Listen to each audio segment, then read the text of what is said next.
Alleloia. Dia amin'ny fifaliana lehibe indray raha lasina mpamalala no iarabanantsika rehetrarehetra izay tratrantsika eto amin'ity fotoana androany ity. Ao anatin'izao fandarana vavaka fiambenana izay rano amin'ny fandarana andramoka izao dia ny akiradio ny mpikambana anatin'ny vavaka fiambenana ary ny groupe izay maresy izay miaraka aminay isan'andro manototosa mandray anjara ao anatin'izao fandarana vavaka fiambenana izay ataontsika isan'andro zao ka dia manana fiadana tompo amintsika tsirairay avy dia matoky sy mino fa ifampahireto indray tsika amin'ity androany ity. Androany vao tonga eto dia miraba anao zay tonga soa ary teteny aminao hoe maretatra amin'ny farany za resy lahatra fa tsy kisendrasendra nahatongavanao teto fa tena misy raha ilan'ny tompo anao alleloia ka dia maretatra amin'ny farany ary raha vao androany vao tonga eto dia aza mihafahafa ianao mandray anjara miaraka aminay anatin'ny commentaire anatin'ny resadresaka ho antsika rery ty fandarana ity alleloia ary izy rehetra tonga eto dia raisina avokoa tsy misy tombo sy ala na avaiza ianao na avaiza na izy ianao na iza mila mandray tenin'Andriamanitra ianao ary mila ampahiriziny tenin'Andriamanitra ianao dia maretatra amin'ny farany dia tonga soa. Dia ho antsika zehetra efa paketo kosa dia arabaina ihany koa isika rehetrarehetra izay efa miaraka aminay eto foana tahaka indray ranabavy mami izay niditra voalohany teto androany ranabavy mami dia tahiny tompany ranabavy mami ianao sy ny ankonanao dia fahasoavan'Andriamanitra ny ameno anao sy izay rehetra ataonao dia makasitraka ny amin'ny fidiranao voalohany teto amin'ny fandarana teto androany dia ho didin'ny fitahin'Andriamanitra ny manaranaraka azy ranabavy artizanay de Madagasikara ranabavy Lina zany dia manaranaraka azy ihany koa ry ranabavy Eliana Erikaraka Bertsava Itody Raonisoa Fity Tahin Jesosy Koda Leoni Razana Monika Kadaka dia Itody Raonisoa Erika Soameva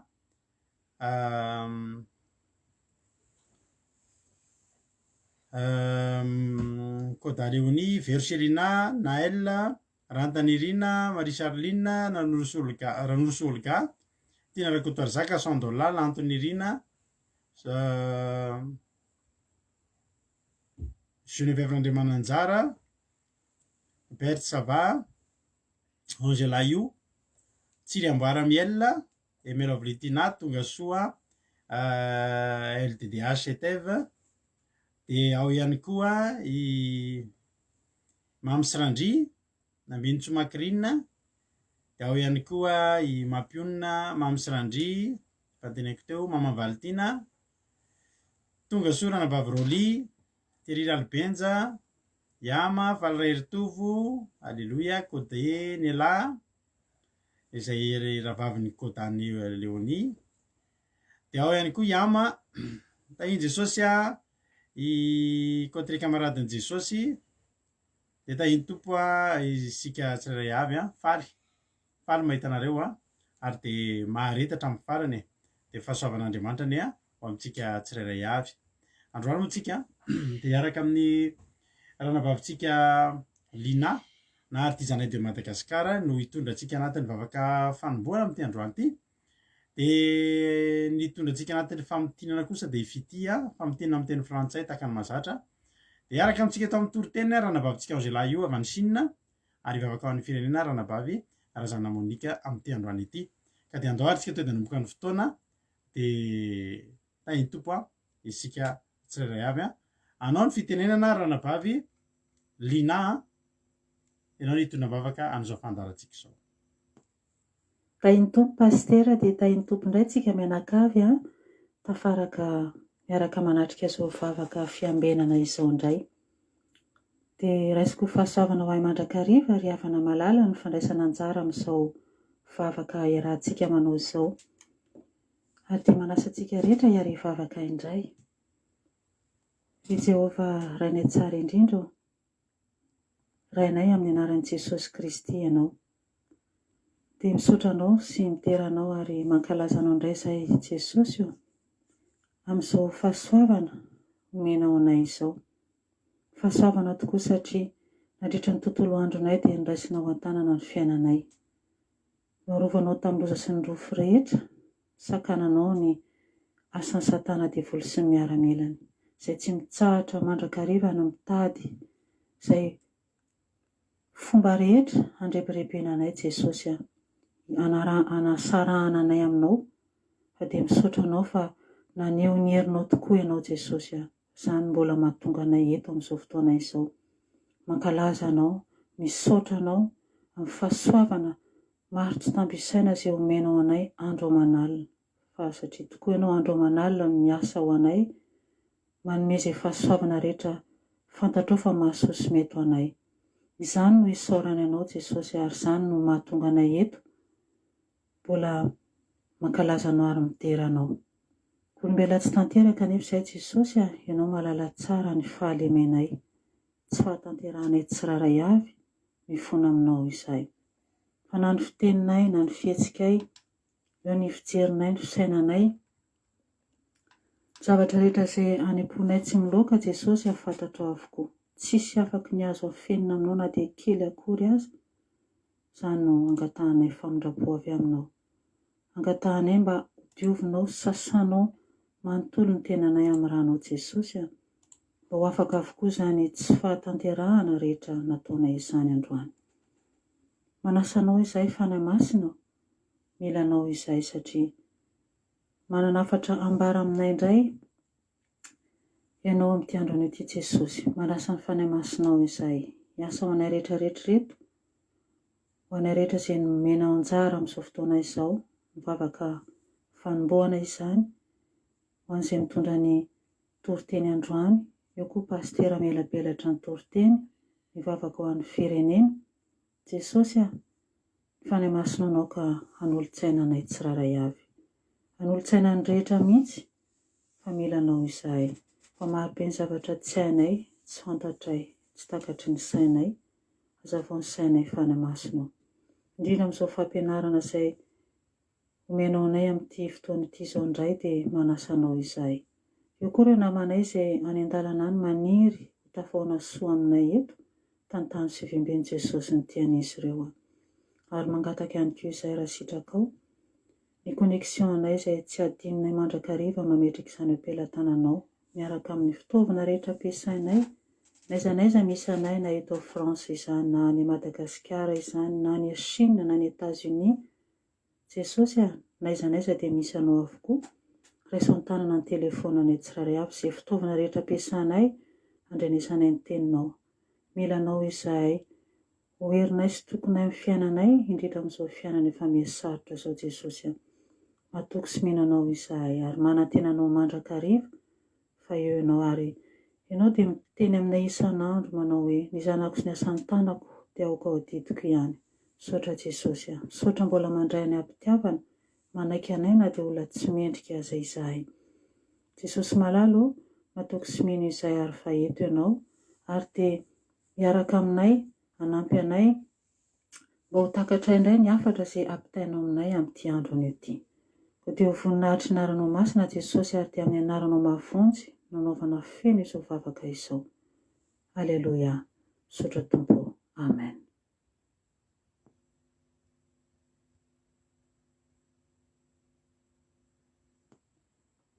Bonsoir à toutes et à tous, frères et sœurs. C'est avec grand plaisir que je vous fais aujourd'hui le résumé en français du sermon du lundi 27 décembre 2021 qui nous a été partagé par notre sœur Sandola. Le verset que nous allons lire se trouve dans Jacques, chapitre 4, verset 3. Jacques, chapitre 4, verset 3, au nom de Jésus. Vous demandez et vous ne recevez pas, parce que vous demandez mal, dans le but de satisfaire vos passions. Amen. Comme sœur Sandola nous l'a dit, les choses qu'on demande, il y en a deux de sortes. Premièrement, il y a les choses qu'on demande au monde. Mais le problème, c'est que quand on demande quelque chose au monde, à quelqu'un, ou quand on demande quelque chose de la part du gouvernement, par exemple, ces personnes nous demandent quelque chose en retour. Et encore pire, les gens qui font des pactes avec le diable, il leur demande quelque chose en retour. Et souvent, quand on demande quelque chose au monde, on se retrouve déçu après. Mais on peut demander des choses à Jésus. Et ce qui est bien, c'est que ce qu'on lui demande, on peut le recevoir. On le reçoit parce que en Jésus, il y a tout ce dont on a besoin. Il y a tout ce qui est bon pour nous. Mais il y a des fois où, quand on demande quelque chose à Dieu, on ne le reçoit pas. Mais la raison, c'est que on demande mal, en fait. On demande mal parce que ces choses-là, on veut juste les avoir pour être connus, pour satisfaire nos passions. Et c'est pour ça qu'on ne les reçoit pas. Il y a l'histoire d'un pasteur qui voulait être connu et donc il a lancé un défi à un sorcier. Il a toqué à la porte du sorcier pour lui lancer un défi et pour lui dire « Toi et moi, on va aller au milieu de l'eau et on va voir c'est qui réussit à marcher sur l'eau. » Et donc ils ont pris chacun un bateau pour aller au milieu de l'eau. Et quand c'était au tour du sorcier, le sorcier il a couru jusqu'à la rive. Et tout le monde a applaudi, tout le monde a dit « Oui, bravo, tu as vraiment marché sur l'eau. » Et le pasteur, il avait peur. Mais quand il s'est finalement décidé à aller dans l'eau, il est arrivé jusqu'à la rive, mais à la nage, parce qu'il a coulé. Et en fait, ce pasteur, il a été déçu parce que, en fait, il voulait juste se vanter. Il s'est pas vraiment posé la question, est-ce que Dieu, il gagne quelque chose dans tout ça? Et donc, il a été déçu parce qu'il a mal demandé, en fait. Mais Dieu l'a enseigné et il lui a fait savoir que cette fois-ci, il allait être avec le pasteur. Et donc il a relancé le défi aux sorciers. Ils sont re-allés sur l'eau, ils ont repris un bateau chacun. Mais il s'est passé quelque chose d'inattendu. Il y a eu un gros vent qui a soufflé les bateaux et les bateaux, ils ont bougé. Et quand c'était au tour du sorcier d'aller marcher sur l'eau, il a coulé. Parce qu'en fait, la première fois qu'il avait fait ça, il n'a pas vraiment marché sur l'eau. Mais il savait qu'il y avait des boireaux sous l'eau et il savait exactement où mettre les pieds pour faire comme s'il marchait sur l'eau. Et donc le sorcier, il a été humilié. Il s'est pris la honte. Alléluia. Donc si tu marches avec la force de Dieu, n'aie pas peur, tu ne sortiras pas honteux de ta situation, tu ne sortiras pas humilié. Et la leçon qu'on doit tirer de cette histoire, c'est que si on demande mal, on va être déçu après, parce qu'on va pas recevoir ce qu'on aura demandé. Mais c'est pour ça que Jésus nous apprend justement à bien demander. Dans Matthieu chapitre 6, verset 11. Matthieu chapitre 6, verset 11, dans la prière que Jésus nous apprend, on nous dit « Donne-nous aujourd'hui notre pain quotidien ». Ça veut dire qu'on demande à Dieu ce qui nous est nécessaire. Et c'est ça, bien demander en fait. C'est demander à Dieu ce qui est bon pour nous parce que seul Dieu sait ce qui est bon pour nous. Seul Dieu sait c'est quoi notre pain quotidien. Alléluia. Donc aie confiance en Dieu et demande-lui juste ce qui t'est nécessaire, ce qui est bon pour toi pour que tu puisses avoir une vie agréable, mais aussi pour que tu puisses rester auprès de Dieu. Ce n'est pas le milliard qui va te rendre heureux, mais seul Dieu sait ce qui va te rendre heureux. Voilà pour le résumé en français du sermon du lundi 27 décembre 2021. Que Dieu vous bénisse. Alléluia. Makasitraka indrindra anisan'ny mirahavavy indray isika tamin'ity androany ity. Tao anatin'izany vavaka fanombohana matsiro be izay nentin'ny ranabavintsika Lina zany tena mahafinaritra be ny vavaka.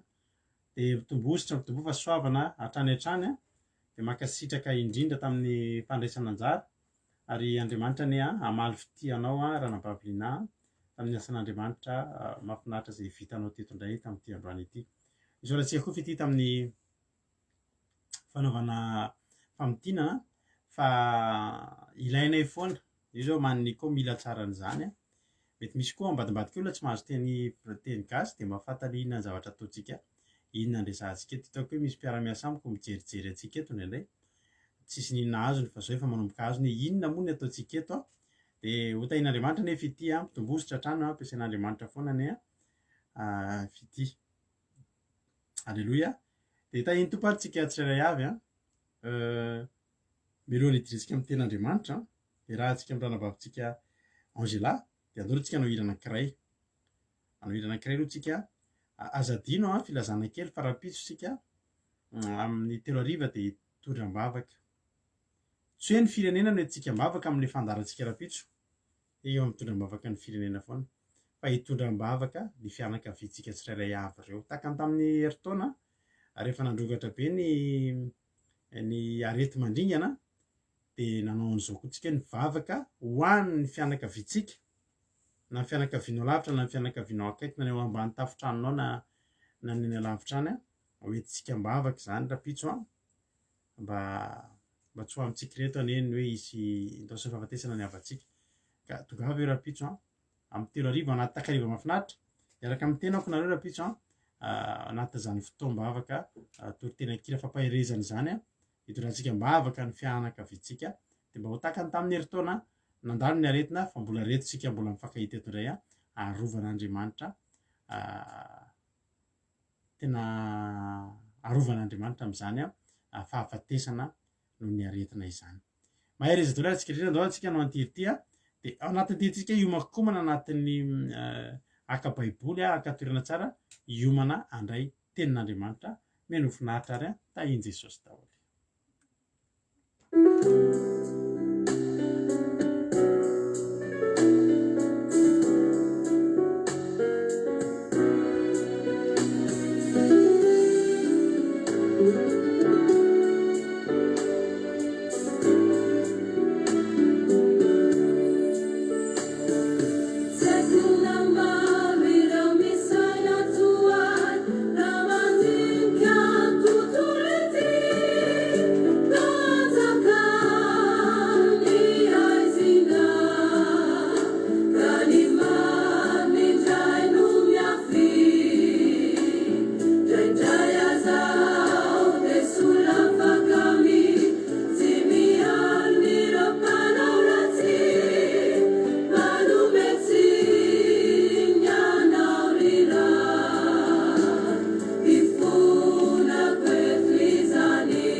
Gracias.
soa ihany fa manana an'Andriamanitra tsika anjarantsika ary raha tsy manana an'Andriamanitra tsika tena tsy fantatra hoe aiza ny alehantsika. Alleloia, sambatritsika ary tehirizy sy fikiro Andriamanitra fa izy koa hitahiry anao. Alleloia, dia tahiny tompontsika tsirairay avy a toka ny fotoana hidirantsika anatin'ny tenin'Andriamanitra dia matoky aho fa ampahirantsika indray a ranabavitsika Angela amin'ity androany ity amin'ny alalan'ireto amin'ny alalan'ity toriteny izay hoentin'ity androany a dia matoky sy mino aho fa efa nahazo toerana tsara ianao a ary efa eo akaikinao ny baibolinao a ka dia andao ary sika avy hatrany a todiditra amin'ny tenin'Andriamanitra fa mandrapavonimboniny izany tsara aloha dia manafatra anao raha-pitso hoe zava-dehibe a izany zavatra ho ataontsika raha-pitso izany. Mandripandripaka ny aretina ny Madagasikara, mandripandripaka ny loza. Sahala amin'ny hoe tsy misy loza fa tsy antsony zao no mitranga. Ohatra mba misy loza ihany ny firenena hafa fa ny antsika tena ohatran'ny mifanesisesy loatra. Vaingany antsika zao tsisy orana mihitsy, ritra ny rano, mafy ange zany. Zava-dehibe no ataontsika raha-pitso, hitondra ambavaka ny fianakaviantsika. Aty andafy ianao a, mety milamina tsara ianao a, fa tadidio fa raha maninona ny fianakaviantsika dia alahelo tsika. Ataontsika hivavaka. Alleluia. Ho an'ny fianakaviantsika raha-pitso. Manome fotoana anao raha-pitso amin'ny 3 ora. Dia asao ny fianakaviana, asao ny fianakaviana. Sady ilay izy moa zany mahafinaritra satria raha-pitso hariva ihany koa, raha-pitso alina ohatr'izao dia tonga koa tsika amin'ny fitondrana ambavaka. Dia raha-pitso a, satria efa maromaro ihany ilay vavaka voaray a, dia ny angatahana amintsika aza mandefa vavaka aloha nareo ny maraina, aza mandefa ny maraina sy ny atoandro sy ny hariva, aza mbola mandefa fangataham-bavaka aty amiko satria raha vao alefanareo aloha be ilay izy a dia lasa ny ambany be any dia mety tsy ho voavaky ny mampiona rehefa tonga indray ny alina. Fa rehefa anaty fandarana ohatr'izao tsika dia miteny nareo hoe misokatra ny fandefasana mesazy dia ato amin'ny compte radio akiradio ihany nareo mandefa ny fangataham-bavaka reo raha-pitso izany. Dia tahiny Jesosy ary efa vonona ondrana Bavy Angela ndao ary tsika meno finaritra. Tahiny tompo ary Bavy Angela anao ny fitenenana. Fiadanan'ny tompo amintsika rehetra, ampifaliana indray ry havana no afaka mizara tenin'Andriamanitra ho antsika tsirairay avy amin'ity anio ity. Izany teny izany dia hita ao amin'ny bokin'ny Hebreo, Hebreo 10:7-30, Hebreo 10:7-30 amin'ny anaran'i Jesosy. Ary ny oloko marina dia ho velon'ny finoana, fa raha mihemotra izy dia tsy sitraky ny fanahiko. Amen. Izany tenin'Andriamanitra izany no tonga eto amintsika amin'ity anio ity izay miresaka momba ny finoana ry hava-malala.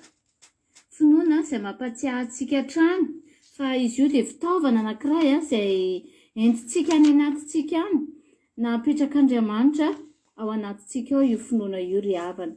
Andriamanitra no nametraka azy ao anatintsika ary izy no mahalala ny lanjan'ny finoana izay ananantsika tsirairay avy. Tadidio ry havana fa tsy vidim-bolana hoe amboamboarintsika olombelona io finoana io ka hoe atakalo na hoe anaovana fifanarahana, fa avy amin'Andriamanitra izy io petraka any anatintsika tsirairay avy ao. Manam-pinoana avokoa tsika rehetrarehetra ry havana zadiny izay. Ary ny finoana izay ataon'olombelona iny no mbola ampianarina, hifanarahana, amboamboarina, atakalo, misy atao sorona, izay vao hoe tonga amin'ilay tanjona antsika olombelona. Fa amin'ny an'Andriamanitra ry havana dia omeny antsika maimai-poana izany finoana izany. Dia raina Jesosy tompony amin'ny fanomezana antsika izany finoana feno fitiavana antsika izany ry havana. Tsy misy azo atao aza ho antsika sitraka amin'Andriamanitra mantsy raha tsy manam-pinoana isika rehetra, fa izay manantona an'Andriamanitra dia efa hoe tsy maintsy mino izy fa misy Andriamanitra. Voasoratra ao amin'ny Baiboly izany ry havana ary samy manaiky avokoa tsika rehetrarehetra mbola tsisy nahita maso soan'Andriamanitra tsika fa amin'ny alalan'ny finoana izay napetrak'Andriamanitra any anatintsika iny dia efa mampatanjaka atsika ananantsika sahady ilay herim-panahy ahafahantsika mihinan'Andriamanitra ka mila kolokolointsika io finoana io ry havana, mila vavaka sandratra amin'ny alalan'ny vavaka ny finoana mba azahoantsika ny atao hoe puissance nga na hoe lanja matanjaka indrindra amin'ny fifandraisana amin'Andriamanitra. Ny finoana no ahafahantsika mandresy ty izao tontolo izao ty manko ry havana zadintsika izay, ary afaka maharesy tsara izao tontolo izao tsika rehefa tena manam-pinoana ka mila aorentsika tsara izany finoana any anatintsika izany ry havana. Maro ireo tantara efa hitantsika toy ny Noa zao na vita samby fiara nitondran'ny ankonany izy tamin'ny alalan'ny finoana fotsiny. Mpanompo vavy Sara efa antitra na dia efa antitra raha izy mbola nitoejaza ihany satria nahoana ry havana, satria nanam-pinoana tao anatin'izany. Ry Abrahama na dia nandeha tany amin'ny tany karakaina ary tafita soamantsara ihany noho ny finoana tao anatiny no nahavitany an'izany ry havana. Ka mahereza antsika rehetra amin'izany finoana izay napetrak'Andriamanitra anatintsika any. Tsika rehetra no tokony hametra-panontaniana hoe manao ahoana moa izany lanjan'ilay finoana ao anatintsika tsirairay avy reto.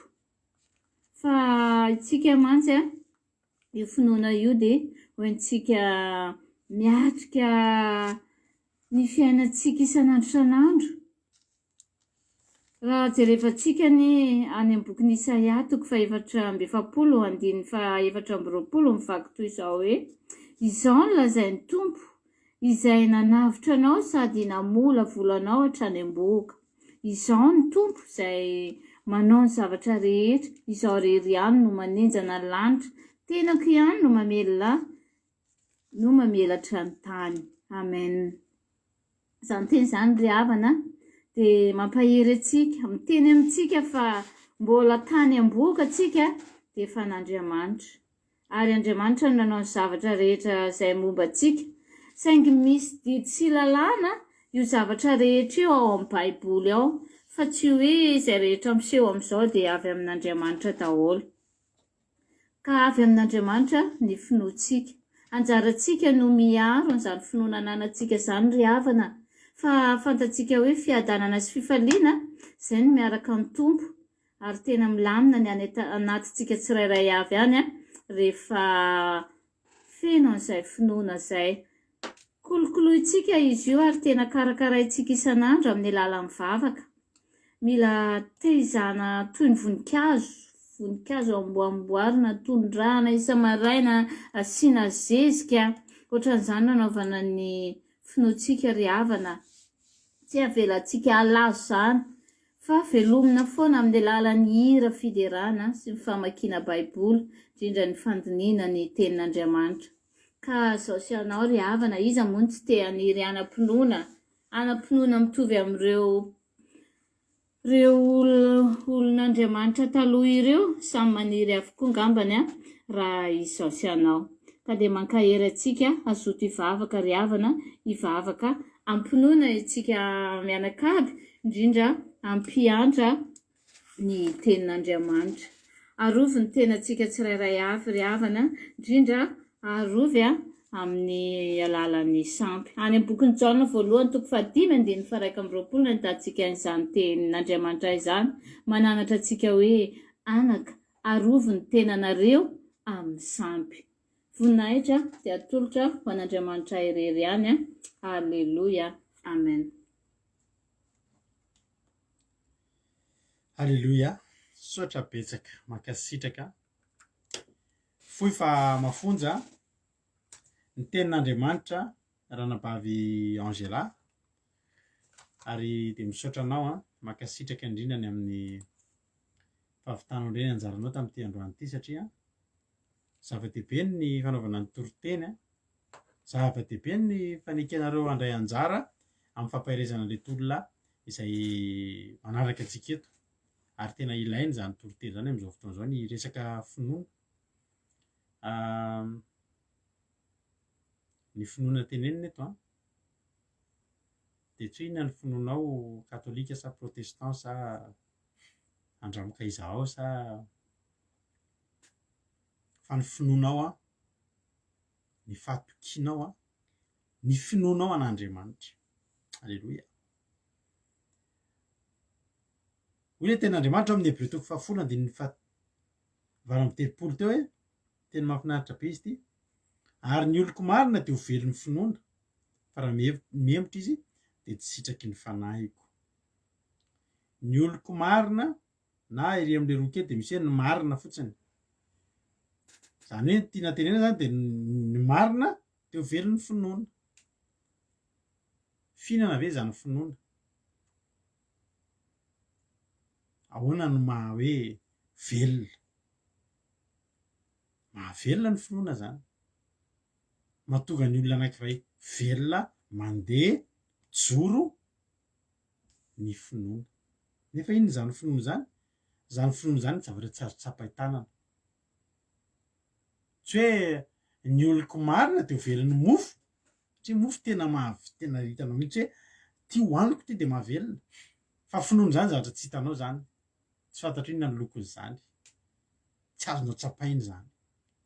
Ny finoana, ny famaritana teo finoana dia eo ambany eo ihany. Hébreux 1:20. Andininy voalohany. Anaran'i Jesosy. Ary ny finoana no fahatokiana amin'ny zavatra tenaina, fanehoana ny zavatra tsy hita. Azo hoanina ve zany?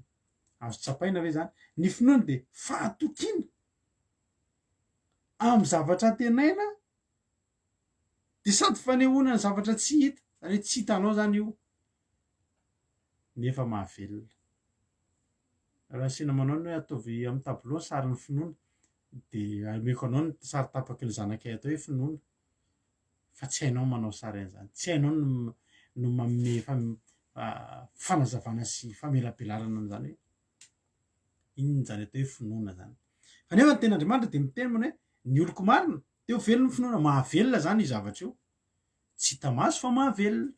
Tsy azo tsapahi-tanana fa mahavelona. Ny finoana dia fahatokiana ny zavatra tenaina, ny zavatra tenainao ho tonga. Dia inona ny ataonao? Dia mahatoky ny amin'ny fahatongavan'io zavatra io, io fisehoana io zavatra tenainao io ianao. Nefa le izy koa zavatra tsy hita fa aseho amin'ny alalan'ny finoana. Ny finoana no maneho an'izy hoe ay misy le izy. Alleloia. Mety lalindalina ihany amin'izay raha ohatra anona fa hijery zavatra tonga dia pratika tsika. Dia zavatra azontsika tsapahi-tanana. Ny atao hoe finoana hoe mino aho. Misy zavatra izay tsy hitanao ao ambadimbadika ao fa mino anao fa ao le izy. Hoy izy hoe mino aho mpefa ao an-trano izay neny. Fa tsy mbola hitan'ny masonao fa ao neny. Hoy izy hoe mino aho rehefa avy nentina ambavaka ianao dia izy hoe mino aho fa sitrana. Nefa ianao tsy nijerena, tsy nitsapaina ny tension-nao, tsy natao bilan ianao, tsy nalaina rà ianao, dia tsy nanao test ianao nijerena hoe manahoana. Fa izy hoe mino aho fa sitrana. Avy anatin'ny sainao any zany no mametraka an'izay za mino fotsiny aho. Mino aho fa efa ao le izy. Mino aho fa ho afaka fanadinana dia mijery an'le résultat ianao. Fa ianao ny alavy tany mbola tsy leta an'io dia efa ninona hoe za mino fa afaka. Alleloia. Itsika eto izao dia inona ny ataontsika eto? Finoana ny ataontsika eto. Iza ny efa nahitany zany Andriamanitra zany. Inona no ataontsika eto amin'izao alina izao fa tsy ndao tsika tory. Satria tsika mino tsika. Alleloia. Fa aherintsika rehefa mahare tenin'Andriamanitra. Mino tsika fa manatrika antsika eto Andriamanitra. Alleloia. Rapitso antsika hitondram-bavaka dia ianareo ilay mandefa vavaka mba mangata-bavaka dia efa finoana ny ao anatin'izay. Satria fantatrareo, inonareo fa ao ambadika ny fitondranam-bavaka de tonga ny fanasitranana de finoana manosika anareo manoratra ny message iny tapitsy hoe mangatabavaka fa marary le fianakaviana mafinaritra fijona vavolombelona voaraiko ny ariva teo nisy olona narary ny covid nentina mivavaka tamin'ny heriny de androany tonga ny fotoa amin'ny niny dizy ty ny fijona vavolombelona fa sitrana izy sitra nisy olona nandalo délivrance teto amin'ny larobia fa afaka halleloia misy olona teto nino izy nangatabavaka mba hotahin'Andriamanitra fa mba manao trano kely zay aho izy nefa n'izy ao anatin'izany misy fahadisom-panjana satria mandefa vola nefa tsy hita ihany hoe ahoana larobialina tsika nitondram-bavaka teto amin'ny fotoana tsy ampozy ny laka misy vao maraina be maray message izy miaraka amin'ny sary fa tsika manao vavaketo ny larobia ny alin'iny kay manao coulagena béton ny olona ny tanàna ny izay efa tsy narenesany vaovao izy nangatavao zay tahina mba ho tahina ny fanaovako trano tsisy niera taminy tany an-tanàna fa sarina rehefa tamin'ny alina nge zay ny coulé béton nge zay halleloia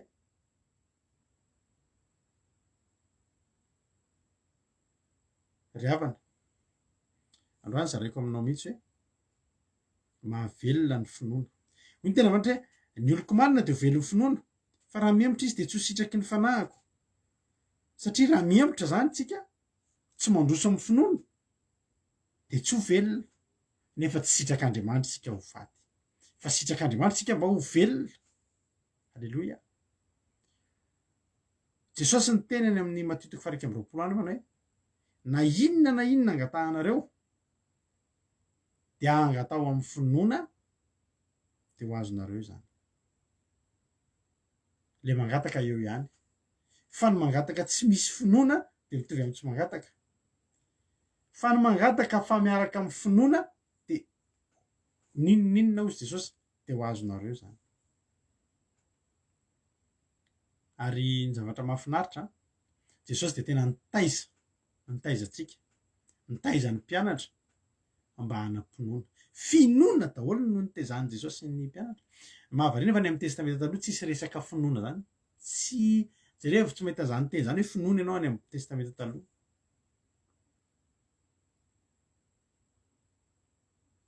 hoe finoana le anarana mihitsy zany hoe finoana misy any amin'ny testamenta hoe mino de nisainy ho fahamarinana zany fa le finoana io le bolongana finoana io Jesosy ny tena namolavola hita anatin'ny sain'ny mpianatra ary mbola iainantsika hatramin'izao finoana daholo nandehanan'ireo mpianatra eto amin'i Jesosy andehana izy Jesosy ndanandre manarato raha tsy nazo nareo tamin'ny alina toy izy Petera hoe raha efa hatramin'ny alina zay teto foana Jesosy mandehana moa eny alo izy efa tamin'ny alina zay ny teo fa no ny amin'ny teninao de andaotsika andeha rahalahy avoanalatsaka fa tonga de nifampisintomana ny arato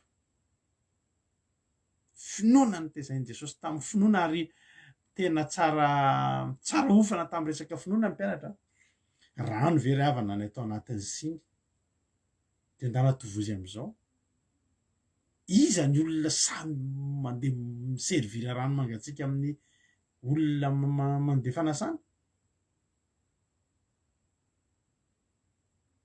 fa tsy maintsy ny servira iny tamin'ny finoana ny miasa fa nisotro ny olona fa divainy tao ranom-boaloboka tao ahoana ny ahafahan'ny Petera mihiny hoe ity trondro ity no voako ny kibony de ao no misy ny sekely anazavako ny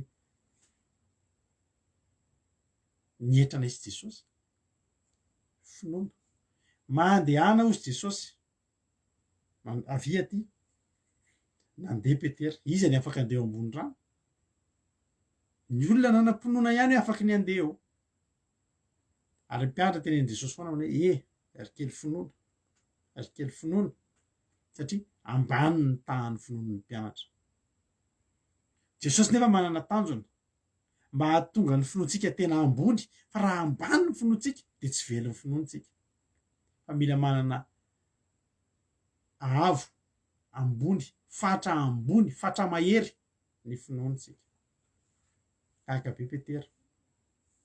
Ozy Petera ny marika toko faharaiky amby roapolo folo any. Rabio! Indro efa malazo le aviaviny izay nozoninao. Toy izy Jesosy orikely finoana. Satria antsika izany tantara izany. Marika toko faharaiky amby roapolo. Azafady raiky amby folo. Marika toko faharaiky amby folo. Isan'izany tantara izany.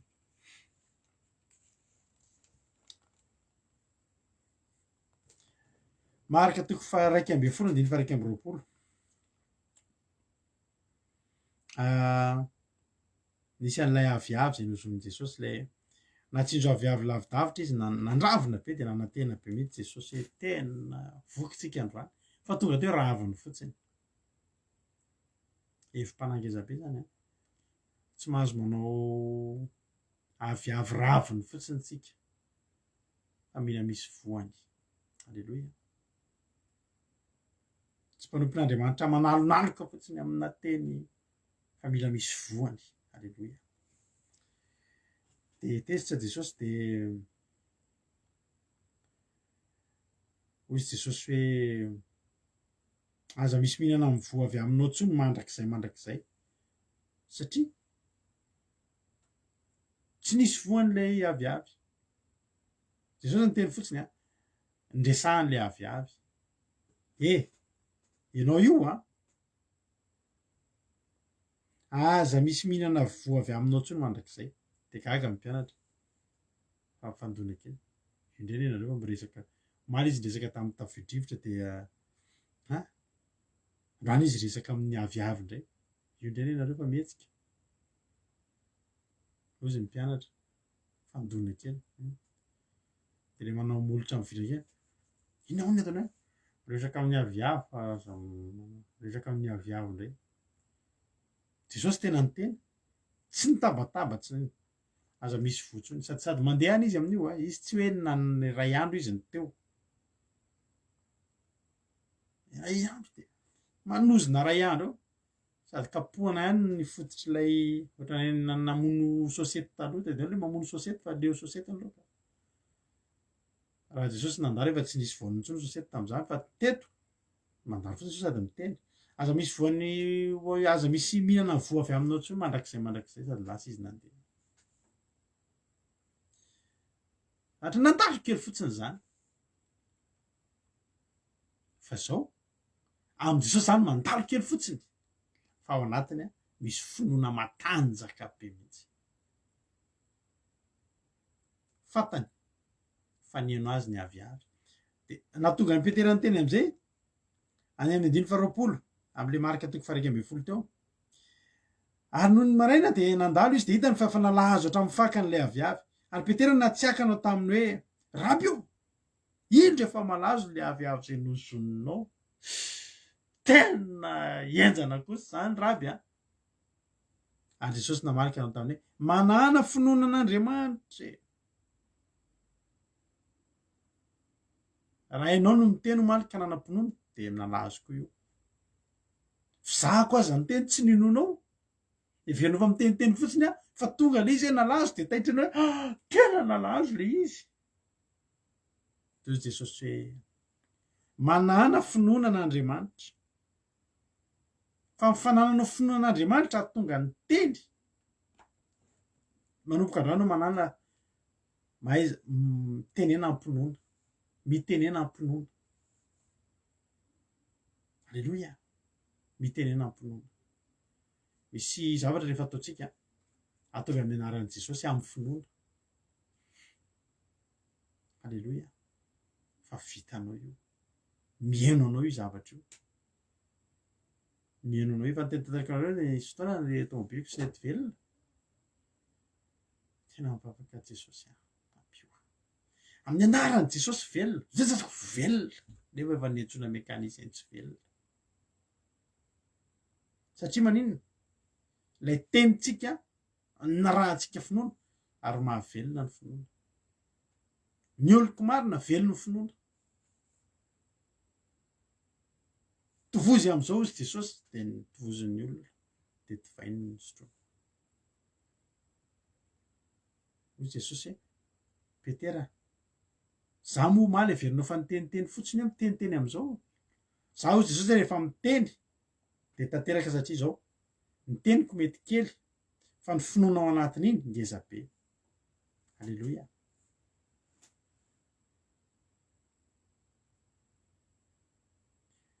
Misy fotoana antsika miteny zavatra foana fa zao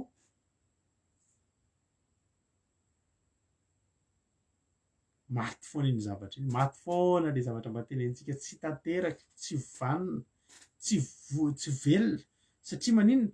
Satria tsy nataontsika tamin'ny finoana le izy, tsy nataontsika tamin'ny finoana. Ozy tsika ataotao any ty fa zay lalany lalany. Aza manao azy to de ataovy tena ataovy, de ataovy amin'ny anaran'i Jesosy, ataovy amin'ny finoana. Alleloia. Tantariko anareo le nisy zavatra zay tao ampiasananay, vory teo daholo ny lehilahy de enseigne io zavatra io, de misy fantsika anankiray mitazona izy io, de lasa mivilana le izy fa niala le fantsika ngezabe, de avo be nefa izy io, de tsisy tohatra mety amin'izy io. Fa tantariko zany zavatra fa ho an'ny olona mbola tsy naheno. Niady hevitra teo daholo ny lehilahy hoe ahoana ty, iza ny afaka anao an'io, ahoana io?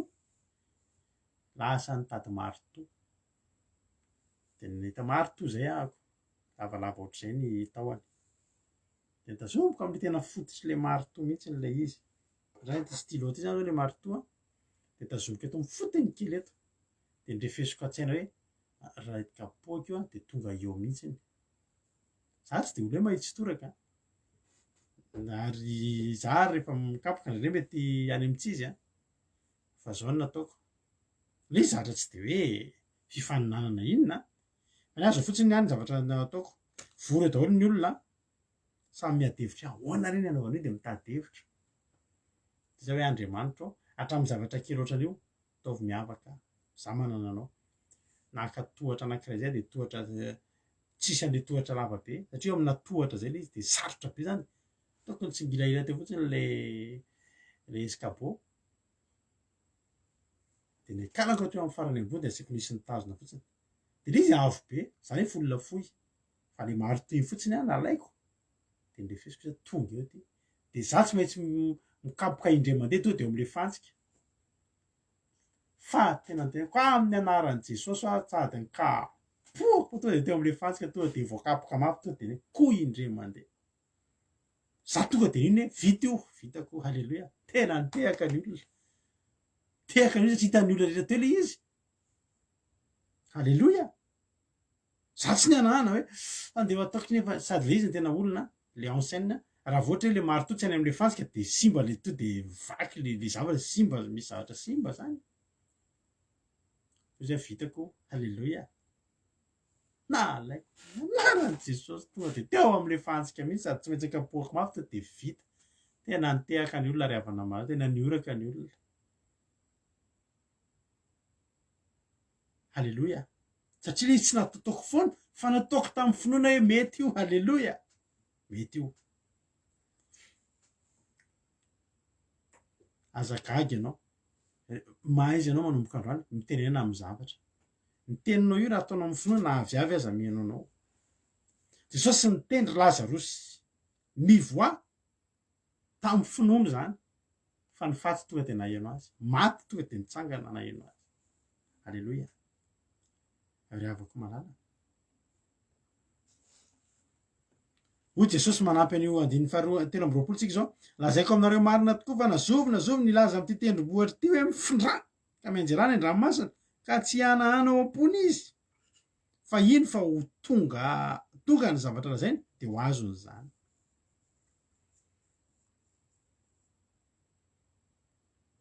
Ambony zany niveau zany hoe tendrombohitra hoe sahanao miteny hoe mienjera, toy isika za ve de hitombona, de zay de efa tsy nampitombona azy, zay de efa tsy nampitombona azy. Tsy mianahana zany to de mifantoka to de miteny hoe vitako. tsy mieritreritra hoe raha io moa zany no tsy vita 50% io vitako de 50% io tsy vitako de mety tsy vitanao satria efa misy fisalasalana any anatinao fa ianao mila tonga de miteny hoe zanak'Andriamanitra vitako io, halleloia,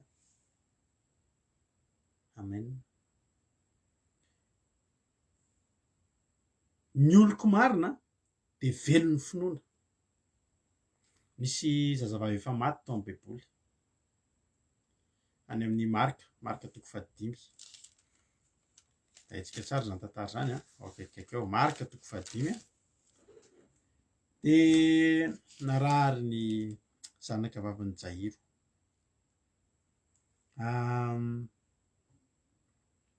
Amin'ny 20 de rehefa nitany samby kely indray Jesosy de tonga teny ampita de nisy vahoaka betsaka teo de avy ny anankiray tamin'ny mpanapaka ny sinagoga, Jairo ny anarany. Rehefa hitan'i Jesosy teny kohaka teo amin'ny tonga ka niangavy ny zanako vavy kely andere mba metra tanana aminy ianao mba ho sitrany izy ka ho velona. De nandeha niaraka taminy izy ary nisy vahoaka betsaka nanaraka azy de teo amin'io fotoana io mbola nisy nahataran'i Jesosy satria tonga teo ny olona nisesika teo mba ho sitranina. Teo nisy any vehivavy narary 12 nitsidra narary 12 taona mbola resaka tamin'iny nanasitrana iny teo Jesosy. Ary rehefa tonga ny amin'ny andininy 5:30 de hoy ny ten'Andriamanitra hoe ary raha mbola niteny Jesosy de nisy tonga avy tany amin'ilay mpanapaka ny sinagoga ka nanao hoe efa maty ny zanako vavy, nahoana ianao mbola manerina ny mpampianatra any? Tonga ny tatitra ny nialany tao an-trano hiantso an' Jesosy. I Jesosy nefa nanaiky andeha fa eo le fotoana ary eo le olana. Ny famantaranandrontsika sy Jesosy tsy mety mitovy. Ny antsika ndao zao de zao ihany Jesosy, ndao mofa maty raha tarakely am'izao ange Jesosy. Ka amintsika efa mpanao an'izany foana raha tarakely folo minisy de maty. De satrotsika io famantaranandrontsika io lazana fa ny Jesosy ny famantaranandro mbola mandeha miadana any satria mbola misy olona hafa eo le mampitehiteny raha nandeha mialoha ianao izy izy Marta sy Maria raha teto ianao tsy maty ny anadahako satria Jesosy tsy teo. Tonga ny tatitra aza manerina mpampianatra tsao fa efa maty, vita, niakatra ny soratra, tapitra ny filma. Fa ny zava-mahafinaritra ny olona rehetra de efa niteny daholo ndrisy mahay reza ry zay. Ny sasany teo de nova photo de profil maintimainty be miandry an'le tenen'ny olona hoe ripa, miandry an'le tenen'ny olona hoe tena mahay reza manga amin'ny fahoriana de antaniny izy amin'ny maty de tsy miteny.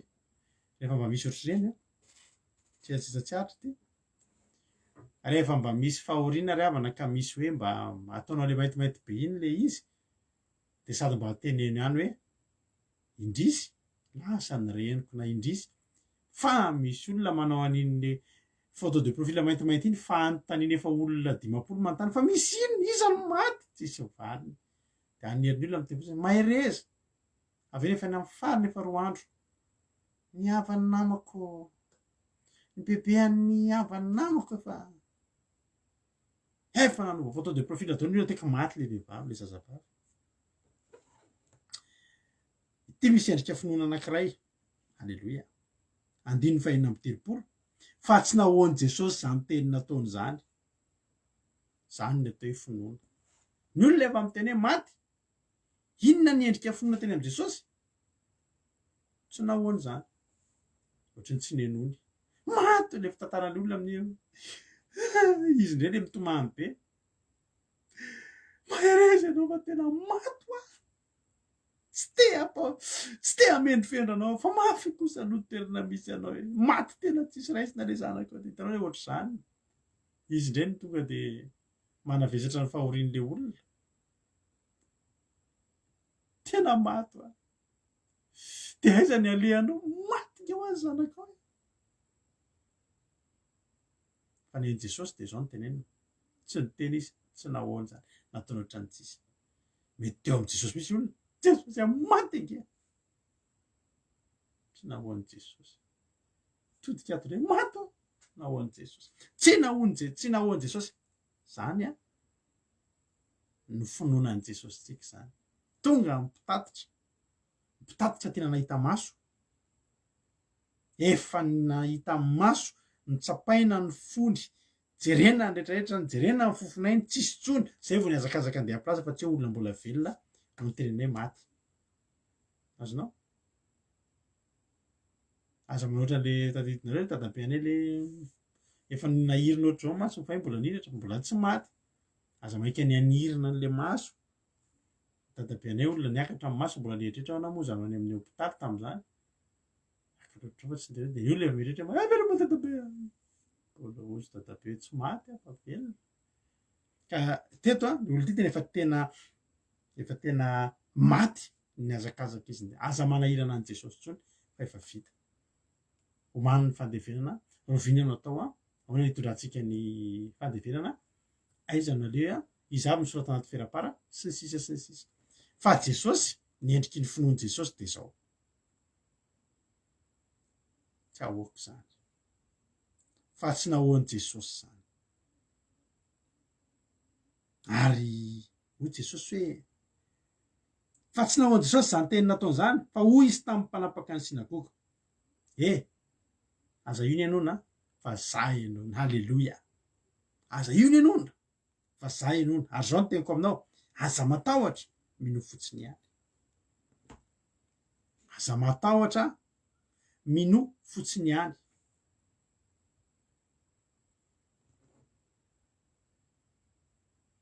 Ry havana.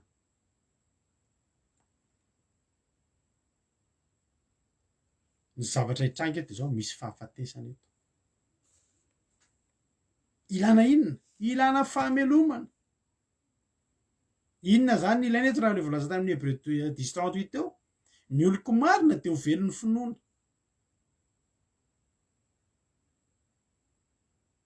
Nahatonga Jesosy ny teny hoe aza matahotra mino fotsiny ihany dia ho velona izy. Satria finoana no mahavelona. Ny oloko marina dia velon'ny finoana. Zany hoe ity vehivavy ity zany maty. Fa ho velomina amin'ny alalan'ny finoana izay teny amin'i Jesosy. Halleloia. Ary androany finoana ny hananganan'Andriamanitra ny fiainanao io. Inona ny maty eny aminao? Efa tonga ny tatitra, potika io, veloma io, tsisy hevitra intsony io fiainanao io. Dia ny olanao miaino an'izay tatitra izay ianao. Androany anaova tahaka an'i Jesosy, tsy nahoana izany. Ary mbola niteny Jesosy, aza matahotra mino fotsiny ihany. Zany mino fotsiny ihany zany ohatry ny hoe mora zany fotsiny. Fa tsy mora izay mino fotsiny ihany zay.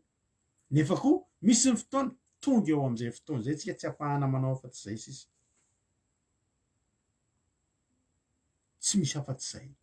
Tsisy azonao atao fa tsy ny manaraka an'izay. Ary soa Jesosy ny fanonteny an'io. Satria misy fotoana tsika tena mbola te-hanao zavatra. Raha teo zao tsy teo Jesosy dia inona nataon'io lehilahy io? Niazakazaka nody aingana aloha. Sady efa amin'ny telefônina niza mahay mame aiza tsony daholo. Misy fotoana tsika tena mbola te-hanao hery ny tenantsika. Misy fotoana tsika tsy afaka manao n'inona zao. Ny ataontsika amin'iny dia ny tenin' Jesosy mino fotsiny ihany. Mino fotsiny ihany zany dia tsisy n'inona ataonao intsony fa mino fotsiny sisa ianao. Miandry izay fidonany. Mino fotsiny sisa. Ny ainanay aman-taonany izany. Anerahanay tamin'Andriamanitra. Halleloia. Hoy ny ten'Andriamanitra hoe any amin'ny Jakoba 4:2 misy teny manao hoe jerentsika aloha izay teny izay. Jakoba 4:2 Jakoba 4:7. Misy teny manao hoe ary mba toy izany koa ny finoana raha tsy misy aza dia maty mihitsy. Ny finoana zany raha tsy misy aza dia maty. Ny olana anefa dia izao. Fantatr' Jesosy fa tsisy asa azo atao intsony eto. Tsisy asa azon'ilay olona atao intsony. Misy fotoana mantsika miteny finoana tsy arahana asa ilay zava-poana ihany. Fa zao teniko anao. misy fotoana tsisy asa azonao atao tsony. Inona zao ny asa tokony atao e? Eto maty le zaza, inona zany ny asa tokony atao e? Jesosy nahita fa eo amin'ny fetrany olona io de zao tsisy azony atao tsony, tsisy azony olona io atao tsony, afa-tsy zavatra tokana mino fotsiny sisa. Halleloia. Fa ny finoana mahavelona. Ary ty olona ty Jairo ty de tsy nanao ninina tsony, tsy niazakazaka, tsy mitotototo, fa nino fotsiny sisa.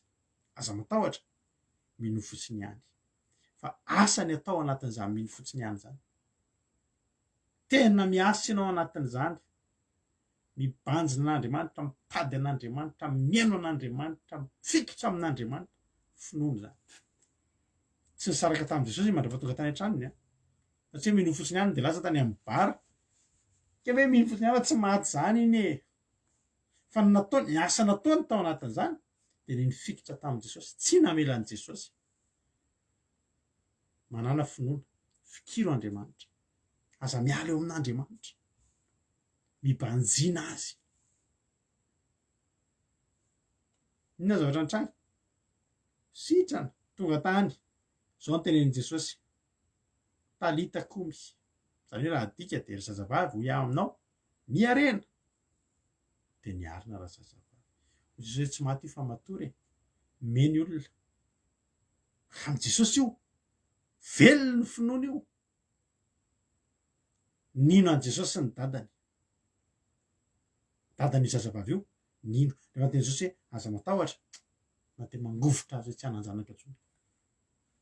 De rain'ny teny Jesosy tena tena tsy atahotra Jesosy. Mino fotsiny ihany, tena mino a Jesosy. Na de efa maty aza ny miandry eny an-trano, mino ahy. Halleloia.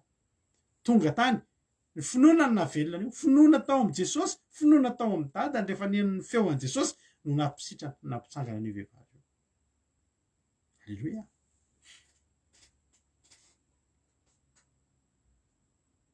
Ny oloko marina de velon'ny finoana. Zay ravana tena rehefa nanomboka ny vavaka. Za moa tsy mitsahatra miteny anareo sy mampela anareo fa ny anay ny olanay natonga anay nivavaka ohatr'izao de trosa. Bokany trosa.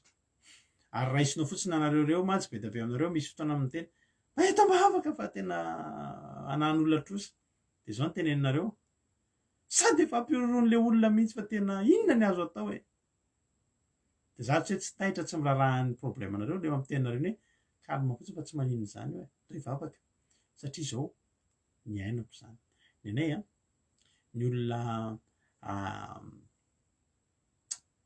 nanan-trosa taminay olona 750, ny anao mety 1 na 2 na 3 mety 10, fa ny anahy 750. 750 ny olona nanan-trosa tamiko. Raisinao hoe olona 750 efa milo feno ny repertoire tamin'ny carte SIM tany Madagasikara taloha feno 100. Raha puisinao anankiray zany a, ny atsasany mahery de efa mpitompon-trosa. Fa ny fomba fanafahako, ny fomba fandoavako trosa ny olona rehefa tena tsy hitako tsony zay natao de zao ny ataoko. Ohatra zany $100 zao manam-bola amiko, zay anarany reto ny teneniko, ohatra hoe $100 zany zao manam-bola 5 millions amiko. De tonga ny fotoana andoavako ny vola amin'ny $100 de lasa makany amin'ny Manico. Maka ny 5 millions omeko amin'ny $100 io de averiko 6 millions. De tonga indray ny fotoana amelinako ny Manico de tonga indray makany amin'ny Maman Valtina maka 6 millions. Amelinako ny Manico de ataoko lasa 7 millions Maman Valtina. Zany ny fiainako taloha. Ary natonga ny trosanay tena niakatra vetivety tao anatin'ny fotoana satria tsy hitanao tsony zay atao.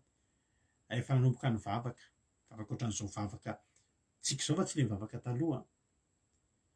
Nanomboka ny foaram-panahy, nanomboka ny hitadehatra amin'Andriamanitra, tonga de finoana amin'izay ny ilaina. Zao ny tenin'ny mpanompon'Andriamanitra tamin'izany. Manana finoana fa hain'Andriamanitra atao io. Fa manomboka eto, tsy mahazo mitrosa tsony nareo. Manomboka eto de tsy mahazo mitrosa ary ianao raha trosa ny problemanao, aza mitrosa manolona tsony ianao anaovanan'io.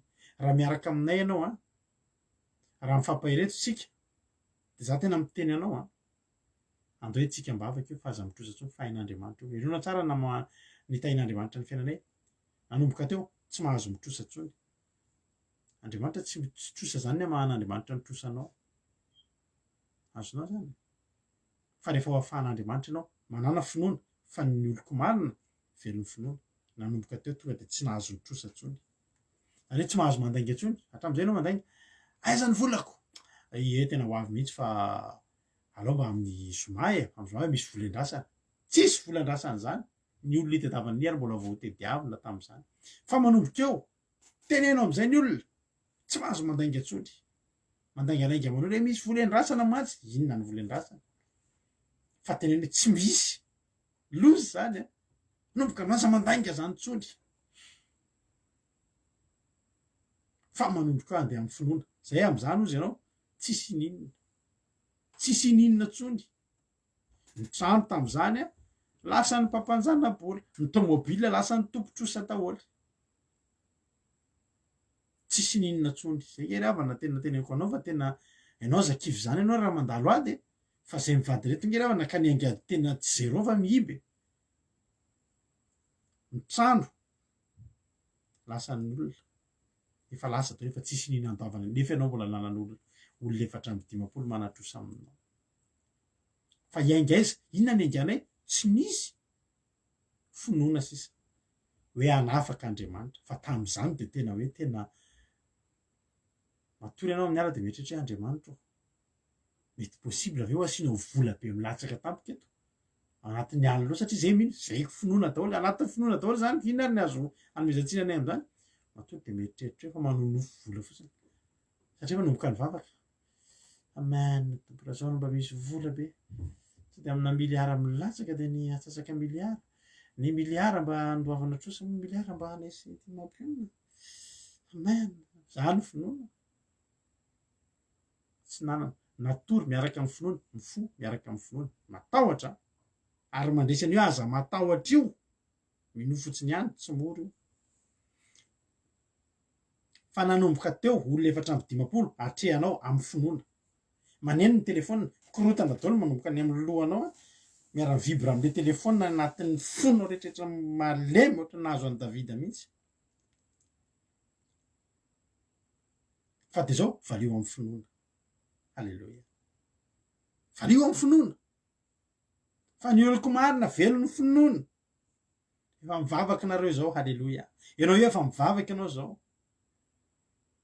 tena teneniko anao mety tsy misy nininona ianao am'izao fotoana ianantsika zao fa ianao io ho velon'ny finoana ianao tsy avelan'andriamanitra maty zany anao nefa ianao manam-pinoana manana finoana valiana ny telefona na de marary allo fa ianao le sa mamaly ny fotsiny de miasa ny herin'ny finoana olona tokony teny ratsy zany ravana tamin'izany retinao zany hitanao le clip mampionina le miandrandrany lanitra mba jereva anaty YouTube miandrandrany lanitra inge tena tantarako le vao matorina de matorina maneno ny telefona de allo de tsisy arahaba matetika teny ratsy ny to de mahazo anao aiza ny volako draiko ela tsao fa na de zany fotsiny ary de efa zava-dehibe zany hoe mandray telefona ianao de tambitambony ianao allo tsy olona miteny ratsy tsy olona mitabataba mba azonao hazavana hoe ahoana le vola hitanao za tena anao taratasy aminao le volanao iny tsy very fa tena mbola tsy manana aloha zao fa za manaiky fa androany hitanao nanomboka velon'ny finoana iona amina tompotroso zany ianao hitsotra am'le olona hoe tena sarotra amiko ny andohan'le izy fa tena tsy maintsy alohako fa mandeha ianao ny oloko marina velon'ny finoana ry havako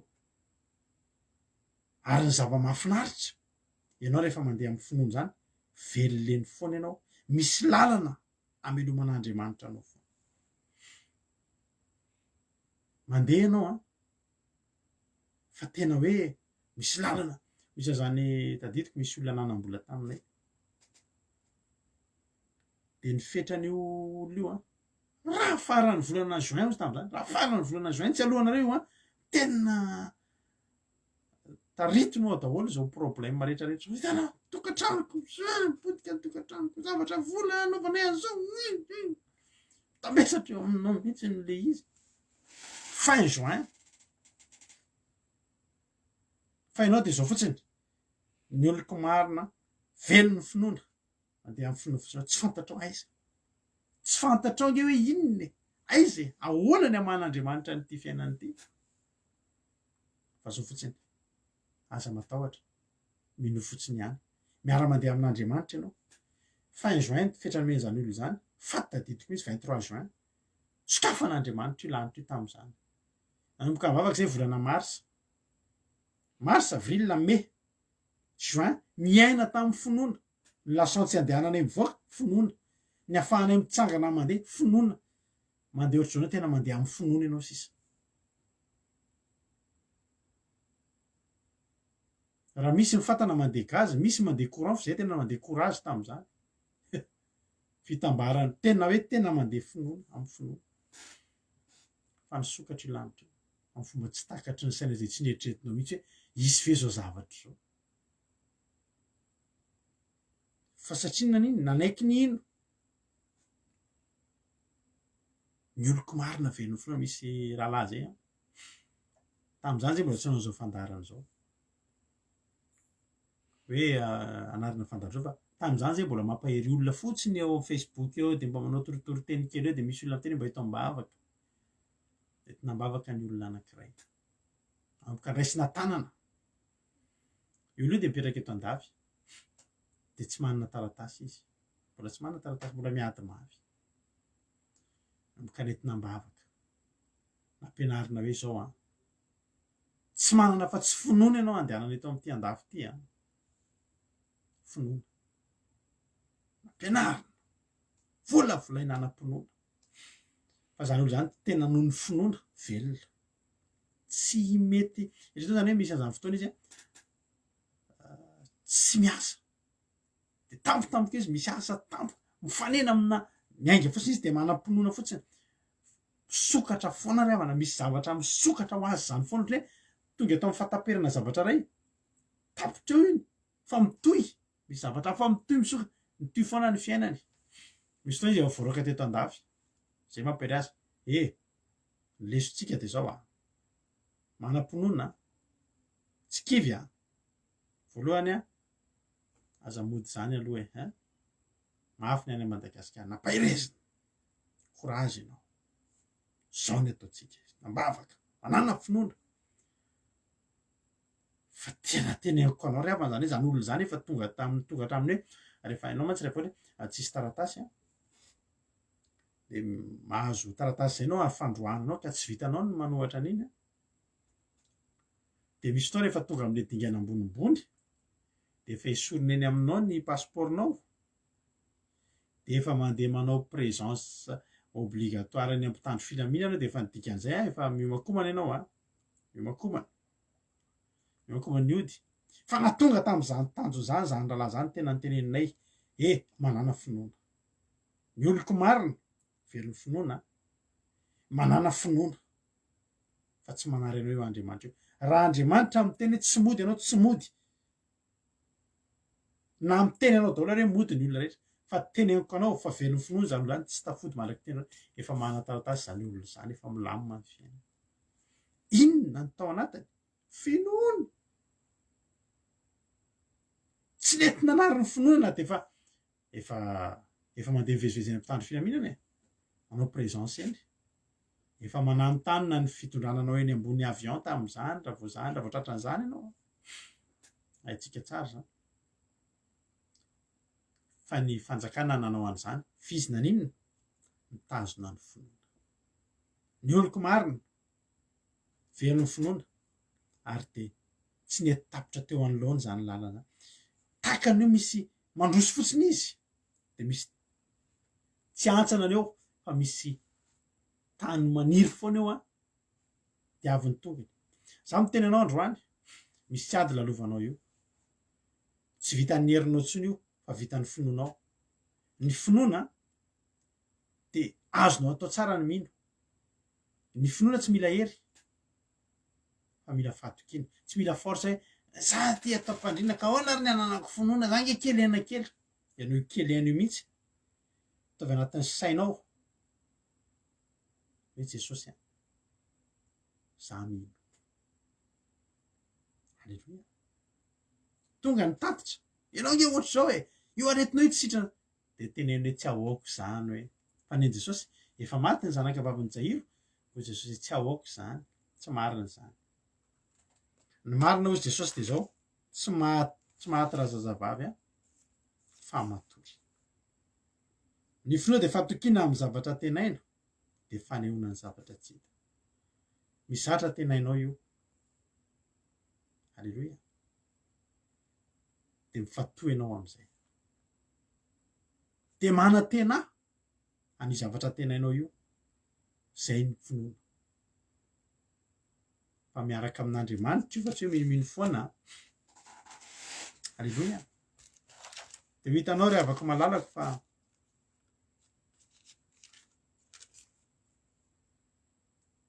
ho velona ianao ny amin'ny finoana. Tsy mandroso mihemitra hozy rodinina, marina mihitsy zay. Raha mihemitra tsika de tsy sitraky ny fanahin'Andriamanitra.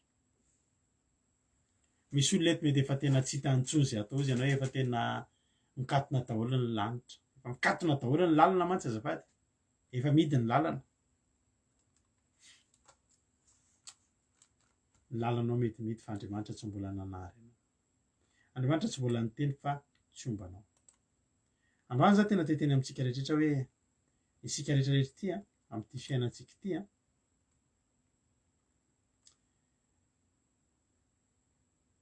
olona tokony havita zavatra. Ianao io olona tokony havita zavatra.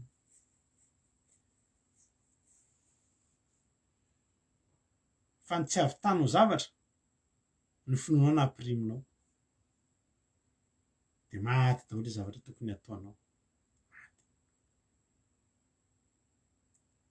Ianao raha vavaka nefa tsy mino de lany andro ianao. Ny fiarahana amin'ny Jesosy de finoana.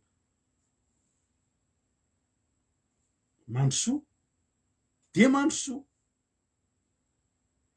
Na hitanao fa tsisy lalanareo fa nefa miteny aminao Jesosy mandrosoa amin'io lalana io. Fa nga adinonao fa izy hanao lalana eny amin'ny tany eto. Amorona lalana eny amin'ny tsisy lalana Andriamanitra. Ary mampisy ny tsy misy. Fa zany zavatra zany tsy ho hitan'izay tsy mino. Hoy Jesosy rehefa nangana ny Lazarosy hoe tsy voalazako va ozy fa raha ino ianao de ho hitanao ny voninahitr'Andriamanitra. Ny olona mino ihany ny afaka hita voninahitr'Andriamanitra. Io zavatra lalovanao io tadidio e. Fa io zavatra lalovanao io tokony ho fijona vavolombelona be amin'ny fiainanao io. Raha manaiky ny ino ianao de androso. Fa raha eo ianao mijanona hoe misy zavatra mibahana zany eo aminao de zany hoe tsy vitako io ka. De tsy vitanao de tsisy niantantarena amin'ianao. Fa raha mirisika ianao hoe za androso amin'ny finoana de io ho fijona vavolombelona be anao rehefa ao aoriana. Araka ny teko taminao zany hoe zay tamin'izany efa tsy nisy fanantenana zany intsony ny fiainanay. Fa mbola nisy ambina finoana kely sisa. De iny finoana iny no nikolokoloan'Andriamanitra de nampitsangana ny fiainanay ahafahanay mampahay anareo ohatr'izao. Fa araka izany teninay zany hoe efa fiainana potika zany fiainanay. Tokantrano efa saika rava efa tsisy ninona intsony. Fa mbola velon'ny finoana mandraky tiany androany. Finoana ny mahavelona. De mampahay anao fa raha vitan'ny hafa de tokony vitanao. Mitovy tsika. Etsy le finoana eny anatinao. Angatao androany hoe za Jesosy mba omeo finoana. Mba tena omeo anazy ny finoana tena mahery vaika. Ataovy manam-pinoana. Misy fotoana tsika eo anatintsika de marary tsika. Tondram-bavaka. Ny saintsika tsy mety mino hoe tsika ho sitrana. Nefa tsika mivavaka. Te ho velona ve ianao? Manana finoana.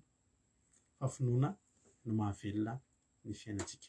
Ho tahiny tompany antsika tsirairay avy aminao fa voarainao zay afatra izay aza mihemitra mandrosoa efa ao anaty efa tafiditra ao anatina lalambean'ny finoana ianao io zao.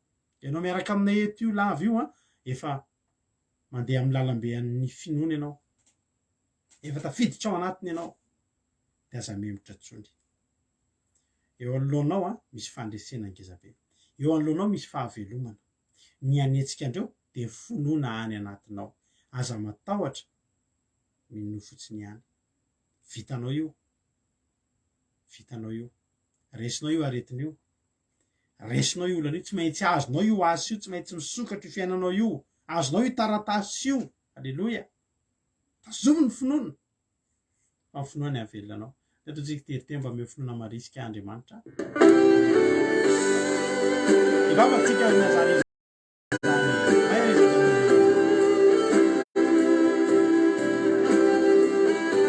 Alleluia.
Amianao finoana marisika be ahafahanao mandeha ambony rano ane Jesosy.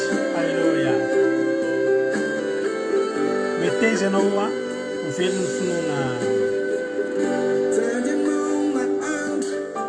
Mifikira amin'Andriamanitra.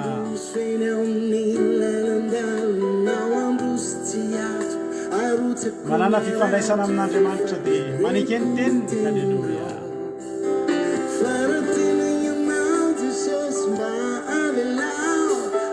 Aza mianana, aza mierikerika foana.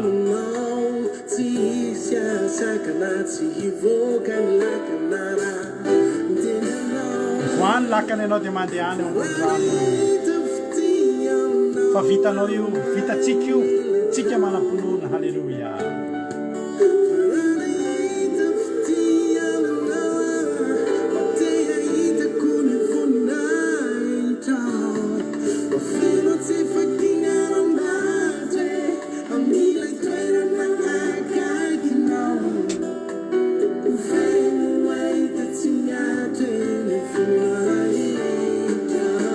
Io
rahantsika vavaka izany toroteny zany a sy izany hira izany ry havako a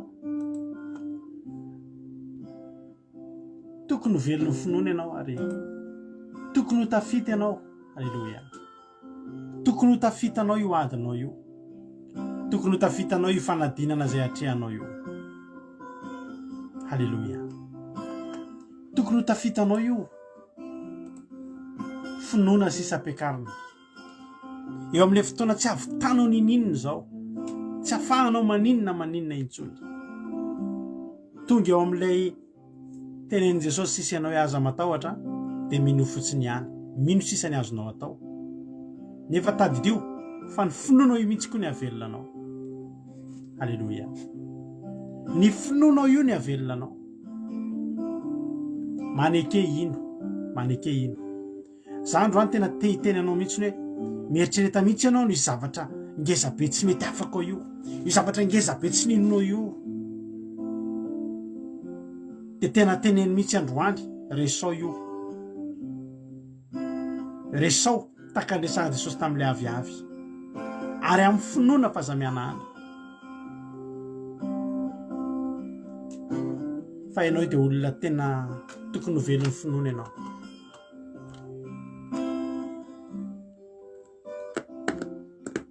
Tokony resinao io adinao io, tokony resinao io fahavalonao io, tokony azonao io fandresena io. Mifidiana ianao ny hino, mifidiana ianao ny ampiasa ny finoanao raha tianao no velona. Fa za miteny anao amin'ny anaran'i Jesosy androany fa raha mifidy ny anam-pinoana ianao androany, tena ampiakaro ambony mihitsy ny finoanao. Angatao mihitsy ny fanahy masinao ampiakaro ny finoana atao anatiko. Fanahy masinao ampiakaro ny degré an'ny finoako fa teo velon'ny finoana amin'izay manomboka androany. Mandeha ianao dia tena tsisy ninona sakana anao misokatra ho azy fotsiny ny lalana satria maninona? Satria ianao manam-pinoana. Ivavakantsika amin'izao fotoana izao. Jesosy io misaotra anao zay satria lehibe tokoa ny hafatra ao androany. Izay mampianatra anay rehetrarehetra reto indray a. Hino fotsiny ihany ary tsy atahotra, atoky anao. Ino fa rehefa izay teneninao no ataonay, rehefa ny tananao no tazoninay, rehefa ny teninao no ankatoavinay, miara-mandeha aminao zahay dia ianao anangana. Halleluia. Anangana zay mety zavatra maty eo amin'ny fiainanay. Na dia efa tonga aza ny plaza amin'ny teny hoe tsisy hevitra intsony io, fa ao aminao kosa Jesosy mbola misy foana ny hevitra. Ianao ilay mpanangana, ilay mpamelona, miara-mandeha aminay. Ny finoanay no havelonanay. Ny finoanay ianao. Aza vela miala, aza vela maty. Fa raha maty ny finoana aty anatinay dia maty ihany koa ny fiainanay. Atao velona ny finoana. Misy olona marary eto amin'izao fotoana izao. Jesosy io amin'ny fomba mahery vaika midinana izany hafatra izany anatiny ao, ary ivoaka avy ao anatiny izany finoana mahery vaika izany koa. Misy olona tena mitolona ady ary io ady io dia tsy sahany miditra anatiny io, fa amin'ny finoana ny idirany. Misy olona tsy sahy miatrika ny fahavalony fa amin'ny finoana ny idirany. Halleluia. Ary dia ho velon'ny finoana. Misy olona efa mety mitady eritreretiny ho tapitra mihitsy ny fiainany, tsisy ninona intsony ao tokantrano, fa ny olona marina ho ny teninao Jesosy dia velon'ny finoana. Ny finoana izy tsy tapitra zany io, tsy ritra ny diloilo, tsy ritra ny loharano. Saotra Jesosy. Ianao dia volisy Satana tena didiko amin'ny ara-mahelan'i Jesosy Kristy tompon'ny sabaty. Ianao tsy afaka ny hanan-kivy sy hanendaka ny finoana anatin'ny reto olona reto intsony. Tsy afaka apidina ny finoana reto olona reto intsony. Fa olona manam-pinoana ny olona manaraka eto amin'ny fandarina andramoka izaho eto. Olona volavolaina anam-pinoana ary dia olona ho velon'ny finoana. Saotra Jesosy. Tera laza saotra sy voninahitra ho anao hatramin'izay dia ho mandrakizay. Misy saotra raha io. Misaotra Jesosy manalo. Halleluia. Amen. Ivavakantsika amin'izao fotoan'izao ry havana malala ho an'ny firenena dia andao ampatrotsika ny anabavintsika razana Monika Vaneko Hoety hivavaka ho an'ny firenena. Teny tompo ranabavy Monika.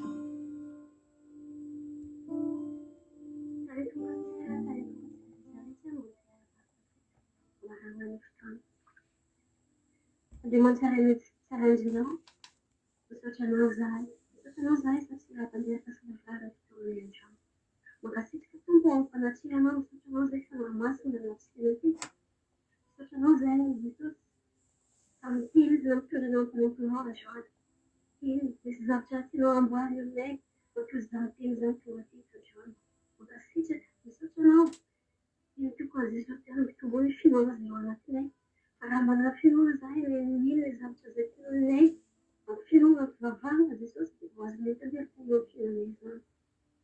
Ary mitombo izany Jesosy malala ao izay tsy hay hiavy eto. Andeha amin'ny finoana. Andeha amin'ny fatokisana anao, ankatoanao, mino anao Jesosy a. Fampitombozana anatinay Jesosy malala ao. Mba efahanay andray valim-bavaka aminao. Raha manana finoana zahay anaty tendrombohitra zahay. Mampindranay. Alleluia. Misaotranao zahay Jesosy. Angatanay ny fananao masina. Tazana izany teny izany ao ampola tsy hay avy. Mba efahanay Andriamanitra andeha araka izay sitraponao izany. Araka izay finoana izany. Fa ny finoana no mahafinaritra Jesosy. Raha tsy manana finoana kosa zahay tsy afaka hanao inona eo aminao ary tsy afaka miaraka aminao ihany koa.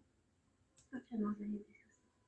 Ary ankehitriny izay misaotranao satria mbola mitondra ambany firenenanay dia tsy misy miafirana tokoa izany firenenanay izao fotoana izao. Tompo malala ao. Mifono aminao izay Andriamanitra mampampitanay. Mifono aminao Andriamanitra. Mampatanay ny mpampindramponao hidy amin'ny nosinay mba hidy ny firenenanay Jehovah Andriamanitra. Tompo malala ao. Izy no hitarenanay. Oentinao zahay Andriamanitra. Rehefa tsy anao Eliana ny hitarenanay. Anao Eliana no namboatranay, anao no mampodinay, anao Eliana afaka hamonjanay amin'ny zavatra rehetra tahaka an'izao Jehovah Andriamanitra. Maka ny fahatezerana antsika vedika amin'ny firenenanay. Mamindrafo amin'ny nosonay miaiky tanatrianao zahay tompo. Mpanao ratsy zahay, mpanao miriky zahay. Ary maditra zahay tsy manaraka ny sitraponao tompo malala ao maneky izany zahay. Fa androany izy rehefa mamindrafonao tokoa izao ny nosonay izany. Tompo, rehefa ny malaza Jehovah Andriamanitra, bebe ny maty, tsy manao oksizeny. Jiro tapaka isanandro isanandro. Rano tsy misy, sakafo tsy misy koa Jesosy. Aiza zahay, izy no antenenay tompo rehefa tsy anao. Tompo malala ao, jerena izany nosonay izany. Ny fanondramponao ny vidiny aminay tsara mifono amin'ny malagasy rehetra tompo malala ao. Mifono aminao zahay, maminany eritreretanao. Jerena zahay tompo malala ao. Fanao Eliana azonay teny farany. Farany tompo malala tsisy nizany izy afaka hamonjanay rehefa tsy anao Andriamanitra. Mba afaka manokonao an'ilay fitondra fiangonana tompo. Bebe ny fiangonana ao amin'ny nosinay Madagasikara fa mivavaka eny, mivavaka fa ny atao ihany ny atao. Manoko androany Jesosy malala. Atoloranay ny tokony atanay. Atoloro tompo malala ao amanay. Mitelena zay ianao fa ianao izay mpanomponao izay rehetrarehetra. Jesosy atao eo amin'izay tokony alehanay zahay. Mitelena tompo malala ao. Arkasiny mpanompon'Andriamanitra pastera mba hitory famarina am-piangonana. Hitariny famarina rehefa ho atareo. Jesosy ankinay aminao ny zavatra rehetra. Ary tsy manakelo koa Jesosy malala ny kinay mpirantarenanao. Anao hiaro izy ireo. Anao hitantana izy ireo. Anao ny sakafo. Ny kamoty Jehovah Andriamanitra. Anao ny renay. Ny kamoty anao ny anarizinay afaka hanampy an'izy ireo. Mpitondra fanjakana koa Jesosy malala ao. Mpanao politika zavela hiady lavaka na Jesosy fa vao tena hoe hitondra vahoana. Jesosy malala ao. Misaotranao zahay. Meno fa meno vavaka izay ataonay ianao. Meno fa mino anay ianao Jesosy malala ao. Finoana anao manovanezany vavaka izany. Finoa zahay malala ao. Amin'ny alalan'i Jesosy mahavonjanay no manovanezany vavaka. Misaotra tompo. Raha ialaeto koa saraka eto koa zahay ao ny fanatrianao tsy saraka an'ity. Andeha atoro zahay ao fandeha mpiadana fa avy mifariana zahay. Tsy fantatrena izy zavatra misy teko. Hisanga ny mpiala ity nefa matoky ianao zahay. Iaro anay ianao. Ary iarone mandatarivana saotra anao zay tompodera sy lavatsy voninahitsy tompitsy andriamanitra mitadina tendrika Alleluia. Amen. Alleluia. Mankasitraka indrindra ny ranavavy zana monika tanatin'izany toriteny zany atao anatin'izany vavaka firenena zany a dia mbola mamerina ny fisaorana ho an-dranavavitsika Angela io ihany koa tamin'ny toriteny nafinaritra be androany dia mitombositra mitombo fa soavina daholo tsika tsirairay avy a Andriamanitra hamaly fitianareo rehetrarehetra tanatin'izany asan'Andriamanitra zay nataonareo zany. Tapitra eto ny fotoanantsika. Ny fotoanantsika ny tapitra fa ny fiarahantsika mbola mitoy ao amin'ny Akiradio www.andramkaizao.com ahafahanao mihaino no japeo Akiradio dia mandeha andro aman'alina izy io tsy tapaka mihitsy fa omaly izy ny tapaka efa mandeha izy zao a dia misy toriteny isaky ny adiny telo amin'ny ray maraina rehefa efa misy toriteny a amin'ny 4 maraina amin'ny 7 maraina amin'ny 10 maraina verinao zao fandarana zao raha tsy nahinao hatramin'ny voalohany ianao a dia mbola misy toriteny hafa koa amin'ny ray amin'ny 4 amin'ny 7 ariva aza dimy farapitsika hiaraka eto a amin'ny takariva mahafinaritra manomboka amin'ny 3 ora ariva dia raha pitso ny fitondranam-bavaka amin'ny 7 ora alina tahaka ny mahazatra dia manentana anao hoe rehefa manomboka mihitsy ny fandarana vao mandefa message nareo a fangataham-bavaka fa tsy ny mandritra ny journée satria atarona tsy ho voavaky iny rehefa tonga ny ariva satria lasa efa ny ambany be any a dia tahian Jesosy ary misaotra anareo na hatrany farany a raha pisodrayntsika miona raha mbola tsy tonga Jesosy mahery izy daholo a ho an'i Jesosy ny voninahitra ho antsika rehetra kosa ny fankasitrahany. Alleluia. Amen.